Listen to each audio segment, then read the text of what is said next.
All right, we're going to go ahead and get started. So welcome everyone to the event today. Supply chain perspective on responding to the pandemic. We've got a pretty packed event today, so I'm going to dive right in. But a few administrative notes just to start off. Everyone will be placed on mute when they join, so just keep that in mind. If you have any questions, please place those into the chat and we'll answer those the best we can in real time. And then there are polls scattered throughout the presentation as well. So when they pop up, please take a minute just to respond to those, and then we'll get the results pulled up right away. So again, my name is Brian Armstrong. I'm with Ashling Partners, which is singularly focused on continuous improvement and automation.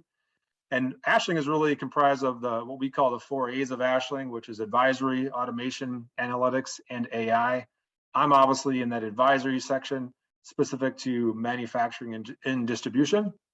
We've got Kane on here, who's one of our client principal directors at Ashling Partners, Matt White, who's the director of innovation at Varsity Brands, and then Jeff Spencer, who's the director at Machina Automation as well. And really looking forward to the use cases and lessons learned here. So gentlemen, thank you for your time in advance. So let's go ahead and start this to set the stage here. First on the agenda. So I'm going to start out with the pandemic, just a overview on that contribution in terms of an accelerator. And then, like I said before, we're going to be very heavy on use cases. So we'll start with Kyle, overview of a variety of technologies for a few use cases. Move on to Matt with speed to delivery use case, among another one as well. And then Jeff will round it out for us with this a use case on standard processing, among some other lessons learned here. And then we can finalize with any additional questions at the end there. So again, setting the landscape a little bit, it's certainly not a mystery at all that the pandemic has caused a host of issues across the globe. But what was unanticipated and really unintentional was the digital supply chain acceleration that came about as a result of that disruption. You know, looking at the 3 trending 2021 lessons from supply chain leaders, the industry has certainly materialized in that same manner. Today, we're going to focus obviously on those last 2 key points, but just to hit each of those, we'll review those real quickly here. So that first one is on the purpose-driven organization. You know, much more aggressively, we're seeing that organizations are not simply supporting a list of green initiatives and people-related programs, but they're actually integrating those solutions into their strategy and processes alike, which is a very encouraging trend to see there. And then as we move on to that customer business transformation, as most of us have experienced at the very least as a consumer, the pandemic drove that intermittent supply chain disruption, large demand shifts and swings, and that accelerated business model transformation, requiring supply chains to be highly adaptive as well. Now, just point in fact, retailers reported daily e-commerce volumes at levels they didn't forecast until 2023 or 2024. Now, we expected a shift, but that's a pretty dramatic shift, being 2-3 years ahead of forecast. And that's that shift from brick and mortar to direct to consumer sales. The supply chains that were most able to adapt to those shifting business conditions obviously won in the marketplace. And Matt White's use case with Varsity Brands is going to make that bullet point come to life here. And then finally, with that digital first supply chain, which provides for a nice transition for the rest of the event here, the main point is that companies are accelerating their digital roadmap. So Gartner's point here is that nearly 70% of organizations are accelerating their plan based off of the beginning of 2020. And the intent here is not only to enable seamless customer experiences, as we would probably anticipate, but to drive automated and insightful decisions. So speed and decision-making is that point here, which raises the next issue of talent. Now, which means attracting talent and or harvesting those talent pieces internally to support the digital first supply chain. And that's a challenge that's certainly risen to the surface. Now, if there are any HR professionals on here today, they would probably agree, but driving the skill sets to develop and then deploy RPA, AI, and ML. Change management as a result is top of mind, and not just as a buzzword, but because hyper-automation shift, that real hyper-automation shift, requires our attention. We not only need to think about hiring partners and our RPA developers, but grooming our existing staff, no matter what their role, to execute with the speed of information that's coming at them. And that really sets the journey that we see on your screen today, which really starts from the bottom and then works its way to the top.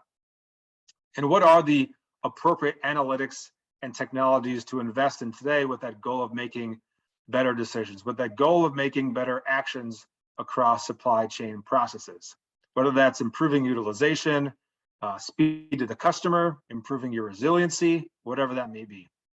And as you can see here, obviously we want to start with that data, but we want to resist from putting that full lift and that full responsibility on the end user, on that supply chain end user.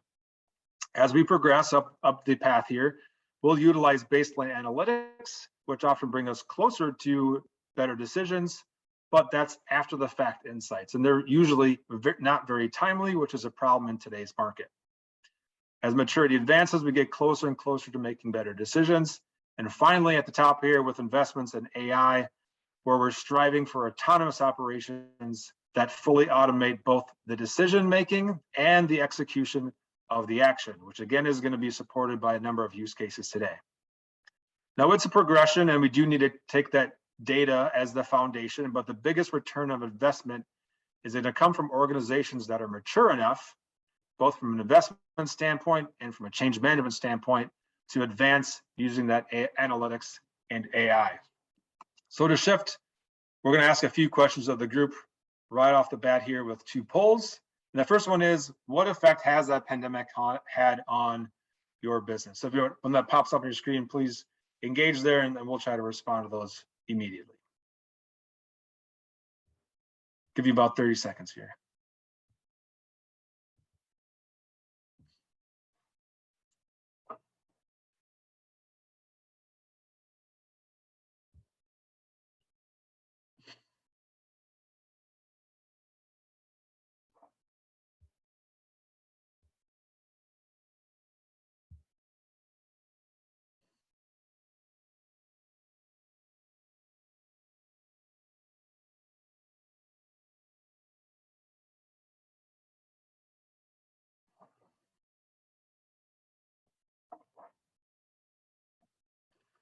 All right, and so as we might suspect, we've got mostly in the moderate to significant effect on the poll, so appreciate the responses there. All right, so then we move on to the next one, which is what I'm more interested in, and I think everyone would be more interested in, is there a proactive strategy now to mitigate those similar issues from disturbing the business in the future? So is there a plan now for your organization to move forward with an initiative, or are we kind of going down that same path of how we've always done business? So take a moment, look at that poll here, and then we'll move forward with transitioning to use cases.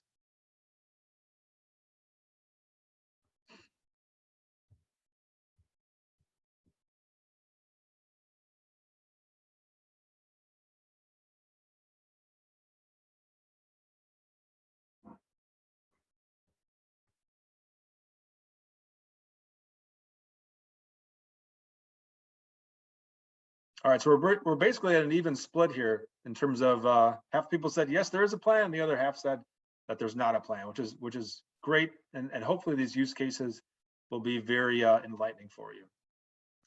Okay, so we're going to move forward with use cases, which I think is going to be very insightful for the entire group. We'll start with Kyle Kane, move on to Matt, and then wrap it up with Jeff. So Kyle, if you don't mind providing a brief introduction in terms of your position and your experience here, and then we'll move right into your use case. Yeah, that sounds good. Hi, everybody. Good morning. Brian, thanks for the introduction. I'm Kyle Kane from Ashling Partners, part of our client principal practice. What that really means is I oversee delivery with a number of our client relationships. But originally, I do actually come from a financial ERP background, so primarily in the Oracle space, PeopleSoft, Oracle Cloud. Moved over to Workday Financials, and then back in 2018, transitioned over to automation. I really haven't looked back since, and you'll kind of see the reasons why in some of the use cases I want to cover today. Before we do a deep dive into those, though, I kind of want to do a quick technology definition setting. The reason being is that the true power of automation comes when you leverage multiple technologies for what we call end-to-end process automation versus task automation. A lot of tasks or smaller subsets of processes only require, just RPA or maybe just an OCR platform to automate. But if we really want to unlock true ROI, you've got to think a little bit bigger than that, right? Across your entire end-to-end process. That typically means you need to leverage multiple technologies. The first that we're going to talk about today, which I'll also highlight in my second more complex use case, is a tool called Document Understanding. That is UiPath's OCR and machine learning platform. Really any scenario in which you are trying to extract data from semi-structured documents, think AP invoices, purchase orders, shipping manifests, something that appears relatively similar every time but has varying templates based on the customer or vendor, you're going to need a tool to extract that data and validate it, in which case we'll talk about document understanding. RPA is really more of the black and white solution, right? So think of a replacement for swivel chair data entry, a process that is very standardized, very repetitive, and high in volume. That's a perfect candidate for RPA. You can also think of it as taking data from one place and putting it into another, right? So I alluded to swivel chair data entry, simulated and integration. Any of those are really great candidates for RPA. And the final piece to this puzzle when you're talking about more complex use cases is the human in the loop element, right? So going back to document extraction, in a lot of cases, you're not going to see 100% accuracy or throughput because you are dependent upon hundreds, if not thousands of different formats of that data. There are going to be scenarios where a human being, one of your employees who has that skill set, needs to review and correct any potential errors before it gets to your source system of truth. UiPath Action Center is the workflow tool, right? So if an exception comes through, routes to your team, they can correct it in real time. And then in some cases, even update the machine learning model based on those corrections. Compile all three of those together and you can get the true end-to-end process automation, which I'll cover in my second use case. The first is really going to be RPA heavy because there are plenty of scenarios where automating a process with just RPA also has very, very high benefit for your organization. So Brian, if we could go to the next slide. Great, thank you. So let me level set here before I dive into the details for kind of the journey of this client that represents both of these use cases. So they are a supply chain organization providing supply chain solutions to primarily automotive manufacturers, large organizations that are producing hard goods that are manufactured overseas and in the States. So their goal from an automation perspective was to increase efficiencies to do a couple of things. Cost cutting is one of those. They had a lot of contractors on staff to handle the volume that they see. But secondly, and I think more importantly, they're focused on the growth of the organization over time. They are growing via mergers and acquisitions at a rapid pace. They need a way to integrate that data and handle spikes in volumes without having to increase their headcounts kind of in an up and down roller coaster fashion, right? They need a more predictable cost model. So this first use case, like I said, is RPA only. That is because this is essentially swivel chair data entry. They are receiving inbound custom declarations that have the same data on every single line, every single form. And their team in the current state was taking those forms, reviewing them, and entering them into a tool called BlueJay, which is their customs management application. This process was essentially the same for every single form, very low exception rate. For that reason, prime candidates for automation, right? We're trying to take and reallocate time back to the business so they can manage exceptions as well as spikes in volume as their business continues to grow. So again, I hit on kind of the three main desired outcomes of this was reducing your contractor spend, reducing potentially their internal FTE headcount, but also some redesign of the processes. Anytime you have something as manual as this, you really are running the risk of a lot of human error, right? You have somebody doing the same task for many, many hours per day, and it is reliant upon them reviewing a PDF document that again, is coming in the same form, so we didn't need OCR, but your eyes are just going to get tired, right? People make mistakes. In addition to that, we added some efficiency gains via some data validation done by the robot. throughout this process. They had identified some pain points that, they were having a hard time training their new folks to actually execute these steps in a consistent manner because they had a lot of turnover. A robot's going to do those validations the same way every time, right? So if you think of an RPA only automation as kind of just a single lane road, you're trying to get from point A to point B. There might be some off ramps where a human being needs to get involved. This candidate fit perfectly into that mold. We only needed RPA, only needed a few set of validations, and it was a massive time savings for the business. One key call out here, kind of as a lessons learned, Brian, you can keep it on the second use case. I just want the team to be aware of this. Anytime you're dealing with an RPA only candidate, you do have a dependency upon the application the robot's interacting against. So I just want to call that out. We talked about repeatable use cases, things that you do the same steps every time. You also need to have a reliable application because the robot's going to interact with it in a lot of cases just like the human being does. So my second use case, if we can go to the next slide here, is the more complex, kind of more typical end-to-end automation. It has to deal with inbound shipping manifests, the validation of that data from the various documents, and the entry of it into their logistics platform. So this is a very large organization. They have a couple of much larger clients than others, Apple being one example here, and they have drastic spikes in volume for these shipping manifests that also do not change their SLAs. So in other words, if I have 50 shipping manifests coming one day, 10,000 the next day, I have to get all of those entered within 24 hours, regardless of the volume. So they needed a way to easily handle these massive spikes of volume over time because it was such a critical timing consideration. They also wanted to, again, reduce the headcount. They are a cost-sensitive organization. They're trying to increase their revenue without increasing their back-end expenses to manage that revenue, right? The third and final point here was they were, again, having many data issues because in this specific use case, the shipping manifest included up to 3 different documents, all of which had to be tied at the hip and validated against one another before the manifest could actually be entered in their system. Again, massive chance of human error here. And in a lot of cases, the way they receive the data, all 3 documents might sometimes be bundled together. Other times they might only have 2. All of them might be separate. It was very variable in nature. And we were able to leverage RPA to actually locate the documents via one key indicator and tie them all together with 100% accuracy. So talking through the future state solution, it's a very interesting use case. As this documentation bundles come in for the shipping manifest, we had a robot monitoring a source application for these net new transactions.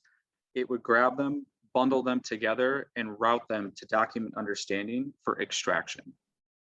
So the way this works is the ML model would look for specific fields across the 3 documents, extract those fields, and feed data to the RPA robot, which would then perform a series of validations to basically do a sanity check on the data that we extracted.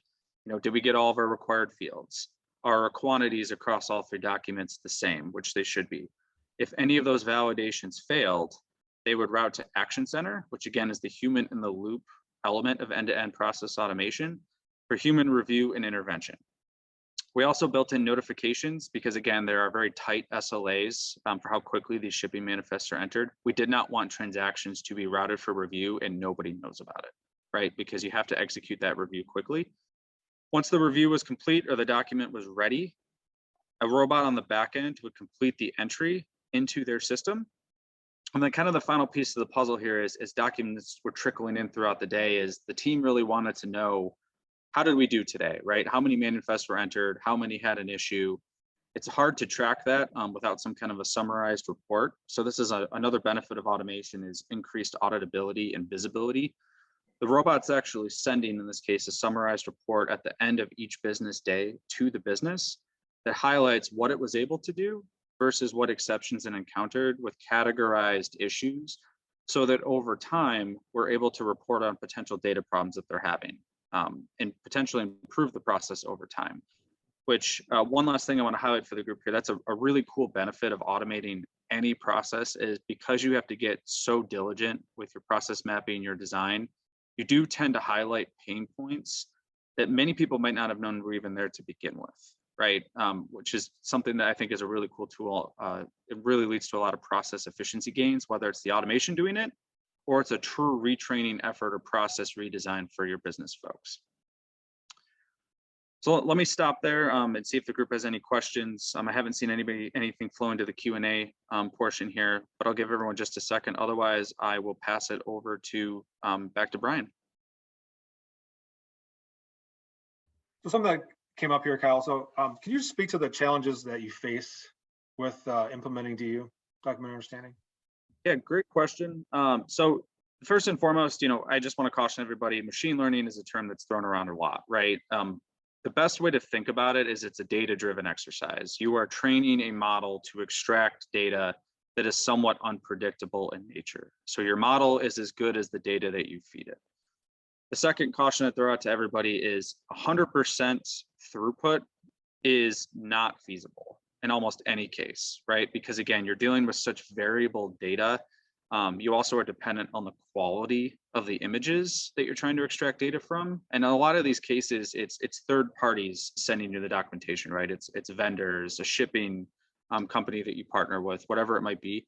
You're not necessarily in control of the quality of the data. You could get new vendors. So ML is really powerful in the sense that if you train it correctly via data, it is flexible in nature, document understanding included. If you onboard a net new vendor and the document is relatively similar to what it's already seen before, it's going to do a pretty good job of extracting it.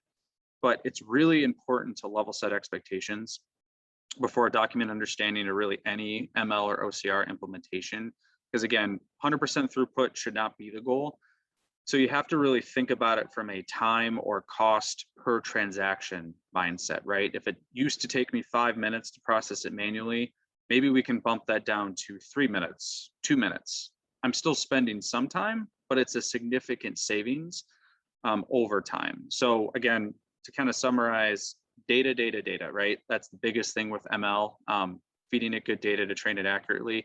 And then considering the fact that you are dependent a lot of times upon third-party sources for that data, 100% throughput should not and will not be the goal. So a follow-up question then for you, Kyle. So in either use case, how many iterations of the process did you go through before putting it into production? And then the follow-up to that is, what's the overall project timeline from start to finish? And you can probably break those down however you see fit. Sure. Yeah, another great question. So let me tackle the first use case, which again was RPA only.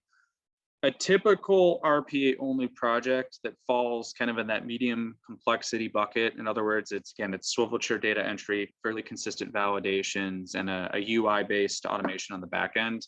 You can usually get through design in 1 to 2 weeks, assuming that your end users have a business process documented today. Now that process might change, but if you're starting largely from scratch, nobody really knows how the process is done, there's going to be some additional time spent just to get that documented, right? Because again, the robot's going to emulate largely what your users are doing.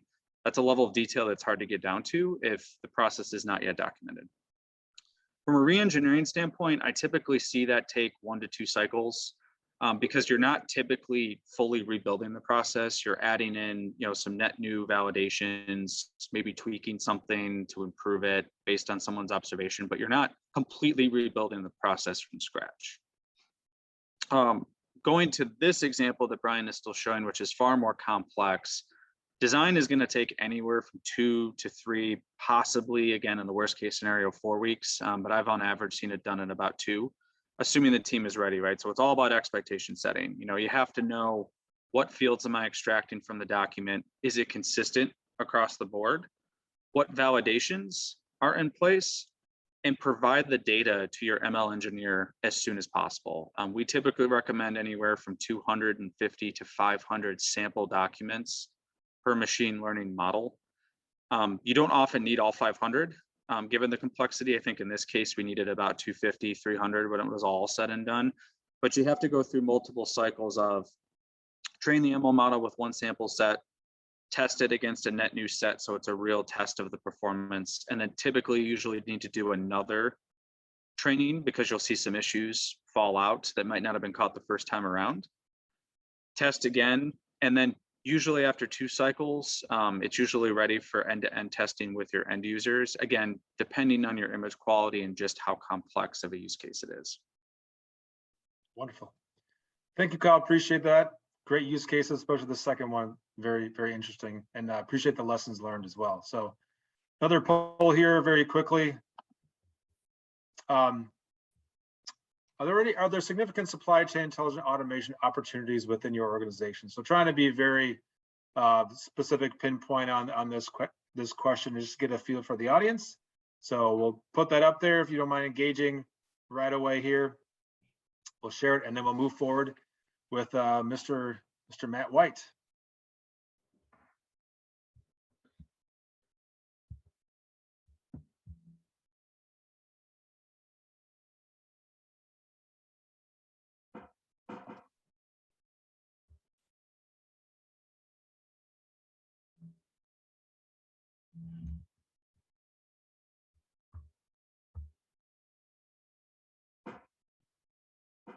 Okay, and as we suspect, 100% of people responded that there's opportunities within supply chain, which is excellent because I think we're trying to incorporate some of that change management piece. So thank you for responding to that. So Mr. Matt White, how are you, sir? Good to have you on today. Thanks, Brian. Happy to be here. So if you don't mind just giving us a brief introduction and then a bit on Varsity Brands, and then we will dive right into your use case, sir. That sounds great. So my name is Matt White, Director of Innovation for Varsity Brands. And at Varsity Brands, our mission is simple. We want to partner with schools to elevate the student experience in sport, spirit, and achievement. So our focus on the innovation team at Varsity Brands is really trying to create digital tools that can help that customer experience and also the employee experience. Within Varsity Brands, we're made up of 3 individual companies. BSN Sports, they're the recognized team leader in athletic gear. We have Varsity Spirit, they are the driving force in spirit. And then we have Herff Jones. Herff Jones is the most trusted name in celebrating student milestones. So what we really want to do is we want to partner with coaches, educators, and students. We want to build that school pride, the student engagement, and the community spirit. We want to give time back to our educators and coaches, just like RPA can give time back to our employees. Because when I can give time back to a coach or an educator, they can take that time and make an impact within a student or an athlete's life. And when we're doing that, we're truly elevating the student experience. So we've had some very good use cases that have been brought to our attention at the Varsity Brands level. And we have 2 that had a direct impact on our supply chain. Like most companies, we were not immune to the pandemic. As we pride ourselves on elevating that student experience, how could we do that when schools and youth leagues were shut down across America? We knew we would survive the pandemic, and our teams did an amazing job of pivoting to create those digital tools during the shutdown. We also knew coming out of the pandemic that when things opened back up, we would be in for one heck of a ride. We saw the writing on the wall from the supply chain issues. And what we did was look to RPA. How can we leverage this game-changing technology to help Varsity Brands really thrive in a post-pandemic world? So I'm going to focus on a couple of use cases at BSN Sports. At BSN Sports, the #1 strategic initiative in 2021 was around timely delivery because it tied in with the supply chain issues we knew we were going to face. We reviewed several different use cases across all areas of the company.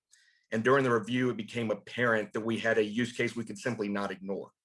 It was right in line with our timely delivery initiative, and the amount of users the automation could impact was too good to pass up. Now, with that being said, as Kyle had mentioned, we had to level set expectations. It was a very first aggressive use case for us to bite off. We knew we had to set those expectations to be able to deliver the process, but there was a lot of logic that had to go into defining that process so we could successfully execute the automation. So let me give you a little bit of background.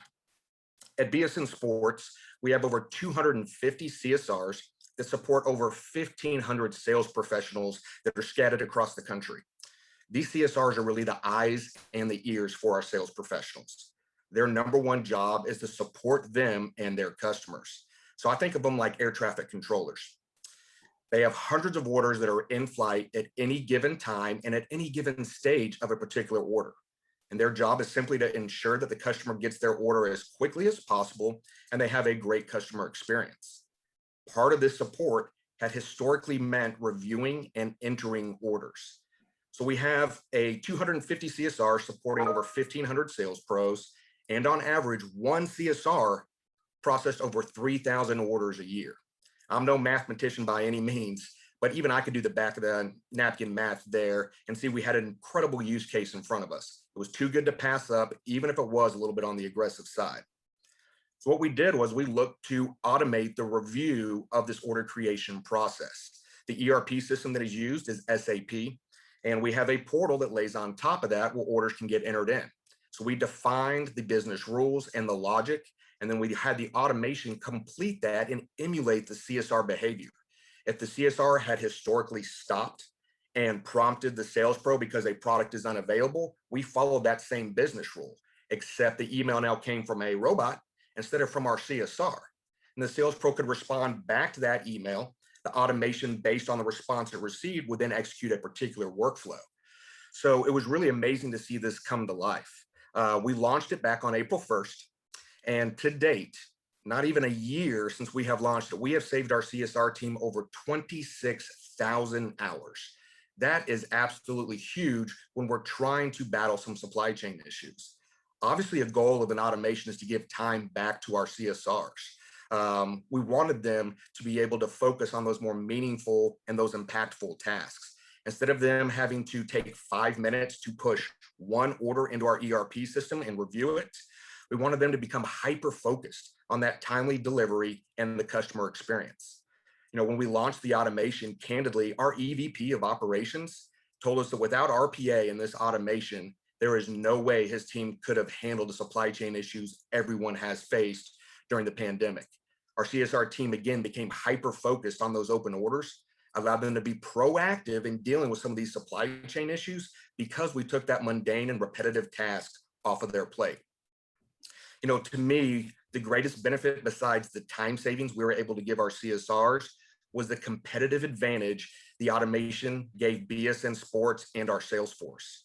With the supply chain issues being what they are, any advantage we could give our sales force would be a win and a leg up on our competition. Our number one vendors at BSN Sports, remember we deal in athletic gear and apparel, is Nike and Under Armour. We are Nike and Under Armour's number one team dealer, but every sporting goods dealer in America, whether local or national, orders from the same stock allocation. RPA quickly became a differentiator for BSN Sports in the marketplace.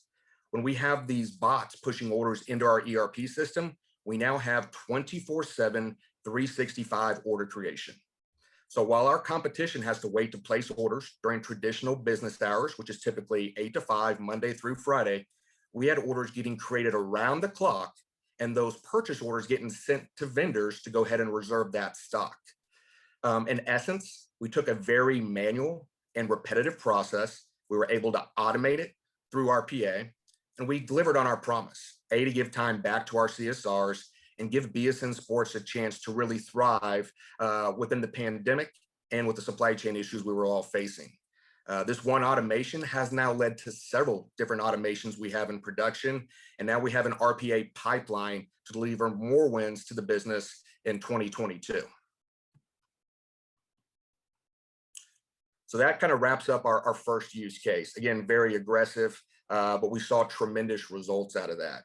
So when we saw the success and we saw what automation and RPA could do, not only for our employees, but also for the supply chain and ultimately for that great customer experience we all strive for, we really wanted to see what else we could do. And so what we wanted to do was, I wanted to sing the gospel. I wanted to sing it from the top of the mountains, but we settled on doing some town halls within the company at BSN Sports, at Varsity Spirit, and within Herf Jones. We wanted to educate our users on RPA and the benefits it could provide their teams. You know, the first thing we do is we make sure that we let them know the bots are not here to replace you. The bot is here to give you time back into your day. A lot of people, when they hear the word robot, they automatically think that that robot is going to replace me in what I'm going to be doing. And that's not the case what we did at Varsity Brands. We simply wanted to take that repetitive work off their plate and allow them to focus on something that was much more meaningful and impactful. So we phrased it up was, how cool would it be if you had a digital assistant that could work around the clock for you and complete those mundane and repetitive tasks and allow you to focus on what you're passionate about, and that is elevating the student experience. When we're able to dedicate more of our day to achieving that goal, instead of having to complete the mundane and repetitive tasks, we saw a boost in productivity and a boost in employee experience. You know, we had employees and CSRs telling us that they enjoyed coming into work more. They had a better employee experience because they knew they could focus on their passion instead of the repetitive and mundane work over and over again. And that, to me, is some of the secret sauce that we have that we can really use to scale RPA across the entire enterprise. So our next use case and goal was to deliver a win for one of our business units, our credit team. We wanted to deliver a task win for them first. Because if I can deliver a quick task win, then that's when I start seeing the light bulbs go off within the individual business units, and we can create that full end-to-end solution that Kyle was talking about previously. And so our credit manager at BSN Sports saw one of the town halls, and he came up with another great use case for automation and RPA. And that was the automation and releasing of certain orders we had that go on a credit hold. So for us in our ERP system, if an order is on a credit hold, we can't kick off the supply chain process. That order is, basically dead in the water. So we sell directly to schools, to youth leagues all across America, but we also sell directly into the community by offering that customized school apparel for moms, dads, grandparents, you name it. A lot of our B2C orders, they come in on nights, they come in on weekends when parents are more apt to place orders. So if we don't have a credit team reviewing orders 24 hours a day, that order can sit on credit hold for 2 to 3 days, thus not being able to kick off the supply chain. And so we look to automate certain orders within our ERP system and release them from a credit hold. And the business defined those rules for us. It was defined, it was repeatable, and it was highly automatable. So it allowed us to kick off the supply chain a little bit quicker. With 24/7 credit releasing, we could get those orders kicked off much sooner, meaning I could have labels drop in the warehouse all around the weekend because our incredible warehouse and distribution workers are working around the clock, tirelessly, 7 days a week. And this is going to allow us to make sure, A, they have work to do on weekends when they're out there, and B, it allows us to forecast better.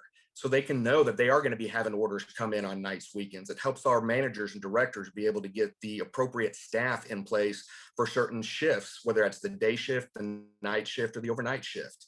And we saw some great benefits from that.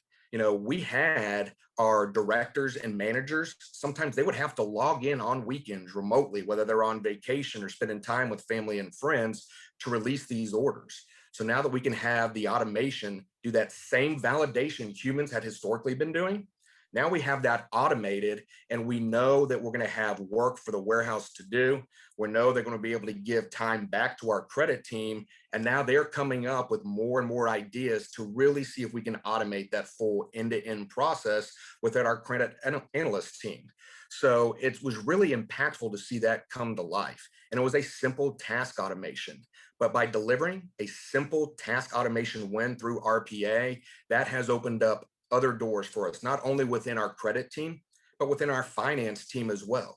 We just started our automation journey at Varsity Brands pretty much right as the pandemic began, because we knew that this was a digital tool that could help us not only survive, but thrive once we got through the pandemic. And we've been able to deliver these wins for the business. And the goal for 2022 is going to be to build off the success we've seen from the automations we've launched this year and really create those more end-to-end solutions for the business to take us to the next level at Varsity Brands. Thank you, Matt. So now that you made lots of great lessons learned there, and I would love to get my hand on some of the metrics that you're probably seeing, because you not only affected obviously the business unit that you're working with, but downstream, right? You talked about level loading of personnel, level loading of just effort throughout the entire end-to-end process. That's a great use case. Yeah. Are there other technologies you plan on investigating in the future here? It's funny. It was exactly what Kyle had talked about before I jumped on. It's simply, with document understanding, OCR. As we look to get into the AP world, one of the first use cases they brought me was looking at vendor invoices and loading them into our VIM system, which is run by our ERP SAP. And so that is a technology that I'm really looking forward to learning more about and investigating, because I think unlocking that piece of the digital solutions can really unlock and open up a lot of doors for us. And process mining, that's another one I'm very interested in, to see what we can really do to analyze some of these processes we have within the business and see if it's right for automation, or maybe there's training opportunities in there as well. So those are the three technologies I'm looking forward to most learning about. And, I know with the partners we have at Machina and Ashling, we're going to be able to deliver those kind of wins for the business in the upcoming year. Thanks, Matt. And I don't want to brush over the piece about cultivating the IA culture, because in my own interactions, I've seen that as a miss in a number of different organizations, where you were very intentional about breeding ideation and bringing people to the middle, so to speak, for automation. So were there any other things that you do actively? I mean, town halls are great. I don't see that commonly, but I do see that when organizations do those, they work. What other things do you do actively to cultivate that culture? It's a great question. And so, outside of the town halls and what we've done there, we've created a white page to just simply educate users on what RPA is. And we've also trying to educate them on what can be automated and should we automate it.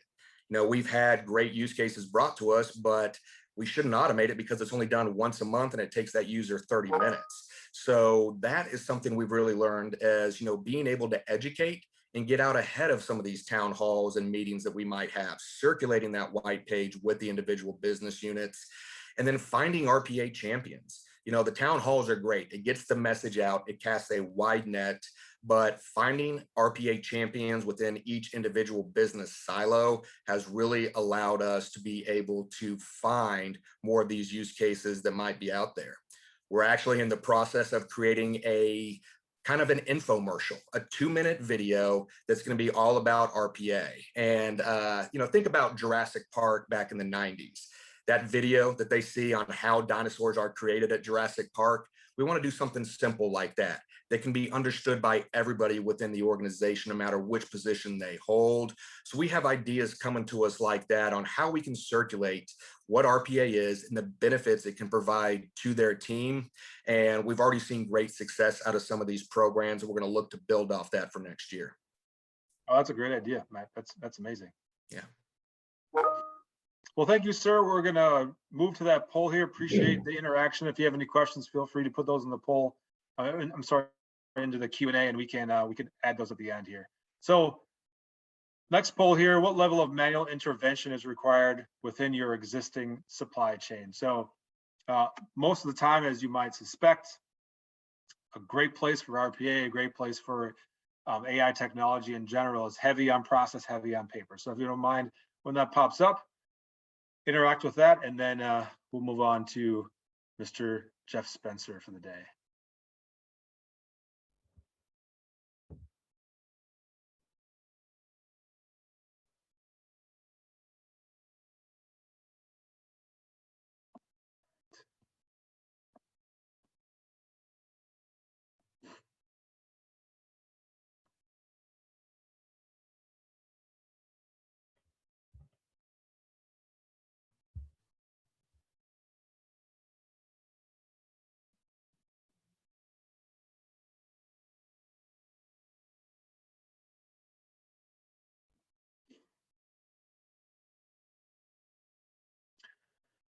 Okay, so for the group, it looks like mostly in the moderate, but a good amount of those in significant as well, in terms of requiring significant manual intervention. So hopefully this is, again, these use cases are providing some great lessons learned for you today. Okay, Jeff, how are you today, sir? Good, thanks. Wonderful. If you don't mind just giving, again, a brief introduction, and then we'll move right into your use case, sir. Sure. I'm Jeff Spencer. I'm a director with Ashling Machina. Some of you may or may not know, but Machina and Ashling merged in the August timeframe.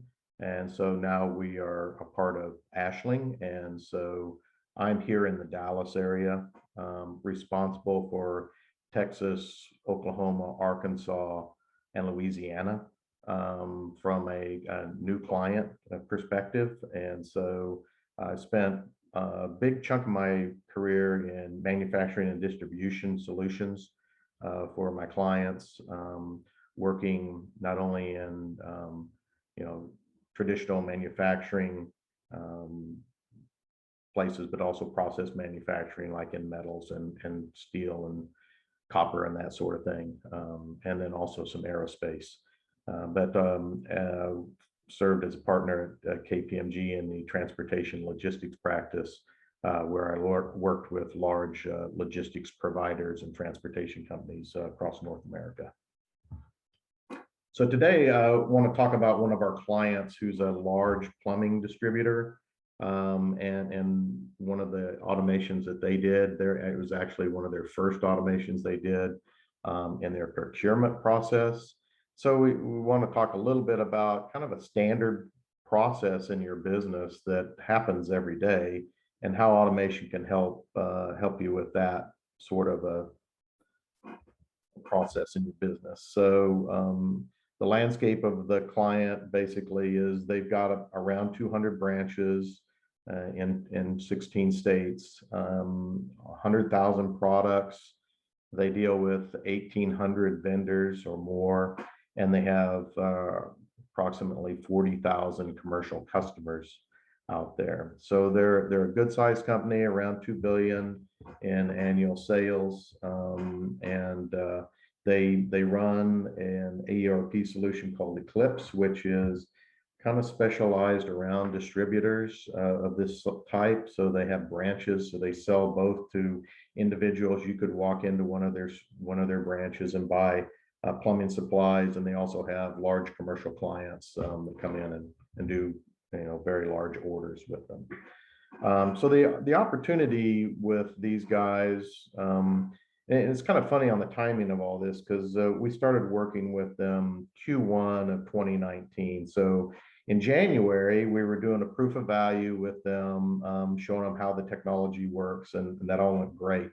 So at that time, they wanted to do this procurement solution that would just help their branch managers on a daily basis with standard orders that come in every day. So for instance, they're always going to be ordering 8-foot PVC pipe, 1-inch PVC pipe. It's every day or every week. They're going to order it once they hit their point for ordering. So they wanted to kind of get that mundane process off their manager's back every day. So when we went into the project with the proof of value being successful, their mindset was, hey, let's free up some time. We're growing significantly, and we can have these guys focus on different types of things in their day.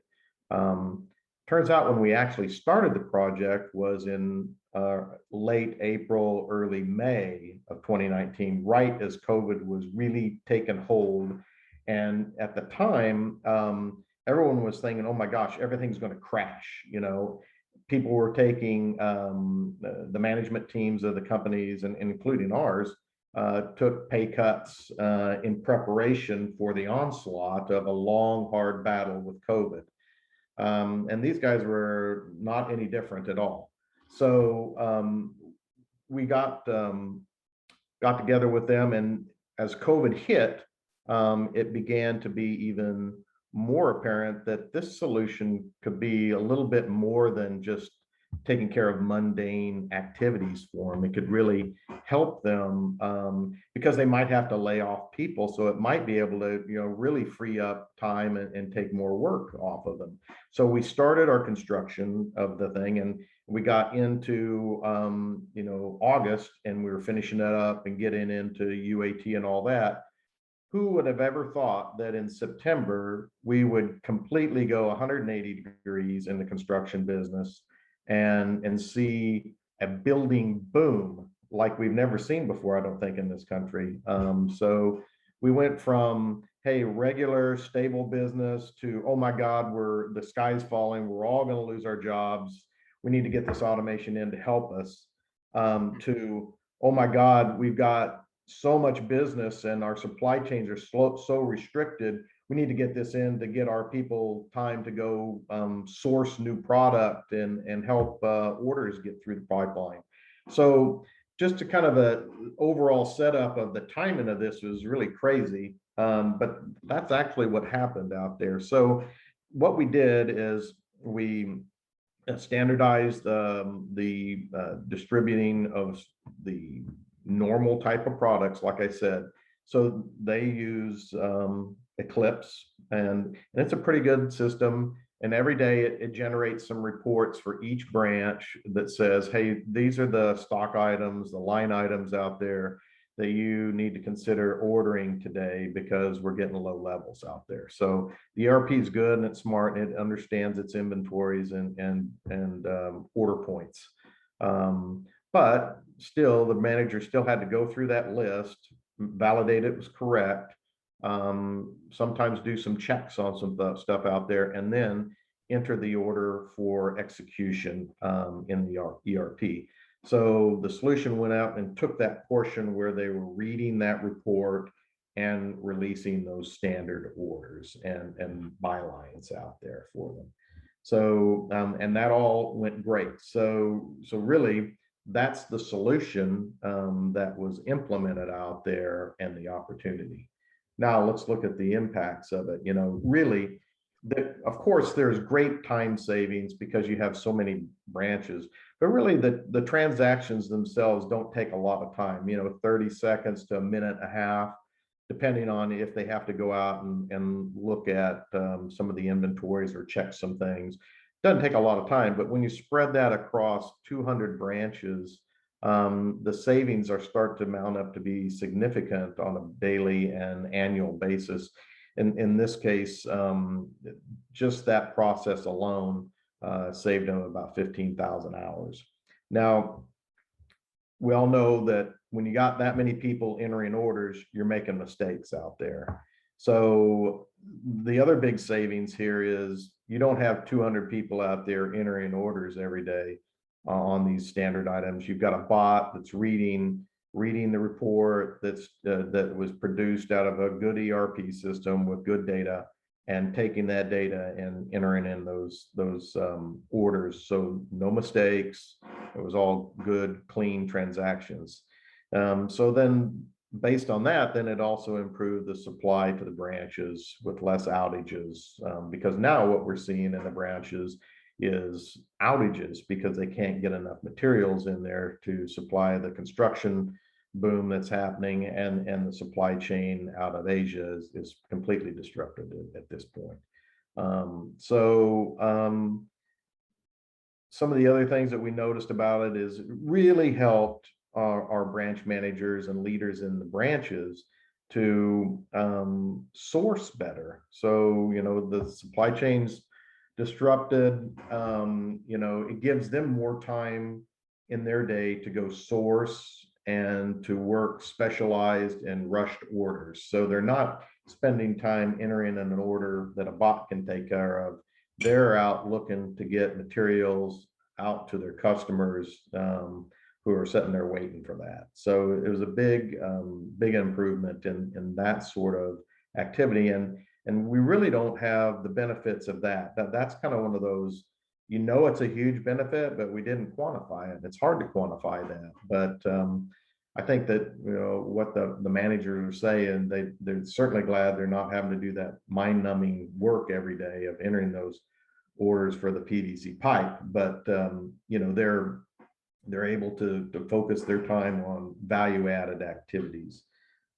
So again, it's basically helped them manage their supply chain in their individual branches. So it's more of a grassroots effort that helps them at the local level even though it's been implemented across 200 branches. And so really it helped them manage their supply chain and really put their hands on it physically and with their teams locally to get those warehouses filled up. So those are the benefits. You know, if you all have any questions about the solution or anything like that, I'm happy to entertain them. And that solution did run across all the branches, correct? I mean, that wasn't just specific to one branch or anything. No, it was across all the branches. And what we did is as part of the solution, and this was it was doing a mundane task, a simple task, but it was very complex in that we gave them the ability by putting together a little database out there that allowed them to turn branches on and off and also turn bylines on and off per branch. And so we rolled it out slowly across chunks of the business. So we didn't flash over to 300 branches day one. Started out slow with 10, and then moved up from there to then incorporate the whole business out there. So that was a good way to do it. Took a little extra time to do that, but really gives them control at the branch level of what's getting ordered and so on. Thank you, Jeff. Appreciate it. So I'm going to try to get these last two questions in here right away.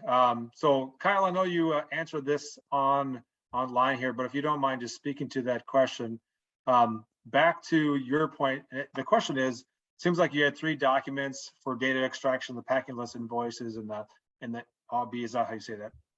Any complications on DU for doing it across the documentation types as well as variations with a single supplier?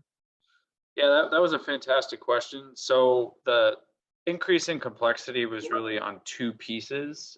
So taking first kind of the DU or ML model impact. So you typically need a machine learning model for each combination of language and document type that you're working with. In this case, everything was in English, but we had 3 distinct doc types. Thus, we needed 3 ML models. So that does increase just the effort from a training perspective. And then the second component that was more complex in that instance was that the 3 documents, although they could be received separately, all needed to be tied together for entry and validation. So we actually had to identify a key field. In this case, we used the HOB number, which the bot would use to search for other documents related to it when we received it, and then essentially package them up, bundle them together, and push them through the DU process. So again, really 2 components that were increased complexity there, the ML model itself, and then using RPA to tie the documents together. Thank you, Kyle. Appreciate that. And then Matt, a question for you, going back to your use case. Have you ever used any automation to bridge real-time supply chain system information directly to CRM information to the Salesforce and vice versa? We haven't yet, but it's funny you mentioned that. We're actually in the process of reviewing a use case just like that. It's with Herf Jones that makes up the Varsity Brands umbrella. And they have several different applications with data that needs to be sent from one application to the next, and ultimately ended up in Salesforce, the CRM for Herf Jones. So we're actually evaluating that process, and hopefully we have a solution here for them in the near future. Thank you, Matt. Well, Jeff, Kyle, Matt, very much appreciate your time. Great use cases, great lessons learned here. And to the audience, very much appreciate your time. And until next time, have a wonderful day. Thank you very much. Yep. Thank you, everybody. Thanks, everybody.